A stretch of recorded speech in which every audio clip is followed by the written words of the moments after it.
நண்பர்கள் அனைவருக்கும் வணக்கம்.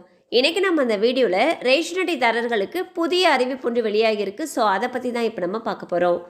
தமிழக ரேஷன் கடைகள் மூலமாக அரிசி, பருப்பு, எண்ணெய் போன்ற பல்வேறு ரேஷன் பொருட்களை மக்கள் மலிவு விலையில் வாங்கி பயனடைந்து வருகிறார்கள். அது மட்டும் இல்லாமல் அரசின் நிதி உதவிகளும் ரேஷன் கடைகள் மூலமாகவே வழங்கப்பட்டு வருகின்றன.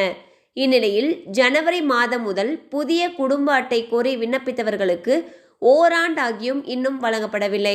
குடும்ப அட்டை என்பது மிக மிக அவசியமான ஒன்று என்பது மட்டுமல்லாமல் அதுதான் அரசின் நலத்திட்ட உதவிகளை வழங்குவதற்கான அடிப்படை ஆவணமாகும். தற்பொழுது பொங்கல் பண்டிகை முடிந்தவுடன் விண்ணப்பித்த அனைவருக்கும் புதிய ரேஷன் அட்டை வழங்கப்படும் என்று அதிகாரிகள் தகவல்கள் தெரிவித்துள்ளனர். ஸோ பார்த்தீங்கன்னா புதிய ரேஷன் கார்டுக்கு அப்ளை பண்ணவங்களுக்கு இப்போ வரைக்கும் கொடுக்காம இருக்காங்க. ஸோ இந்த பொங்கல் பண்டிகை முடிந்ததுக்கு பிறகு புதிய ரேஷன் அட்டை விண்ணப்பித்தவர்களுக்கு புதிய ரேஷன் கார்டுகள் விரைவில் வழங்கப்படும்னு சொல்லிட்டு சம்மந்தப்பட்ட அதிகாரிகள் தெரிவிச்சிருக்காங்க. கண்டிப்பாக அந்த அப்டேட் உங்களுக்கு பயனுள்ளதாக இருந்திருக்கும் நம்புகிறோம். மேலும் இது போல் அப்டேட்ஸ் உங்களை உடனே ரீச் ஆகணும்னு நினச்சிங்கன்னா நம்ம சேனலோடு தொடர்ந்து இணைந்திருங்கள். தேங்க்யூ ஃபார் வாட்சிங்.